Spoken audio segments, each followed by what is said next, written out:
आज मैं एक सेंटर ऑफ ग्रेविटी का प्रयोग करना चाहता हूँ। पहले 2 चम्मच लेनी है कांटे वाली, फिर इसको ऐसे कराना है। फिर ऐसा कर लिया। फिर आपको एक स्टिक लेनी है, इसको यहाँ से ऐसे बीच में डालनी है। फिर आप उंगली लेकर आप ये चम्मच को अच्छे से करना है मेरे।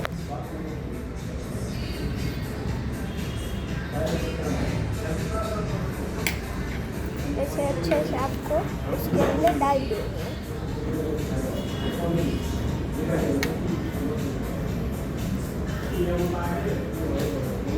फिर आप देखेंगे कि आप ऐसे करेंगे तो ये आपके उंगली में हो जाएंगे।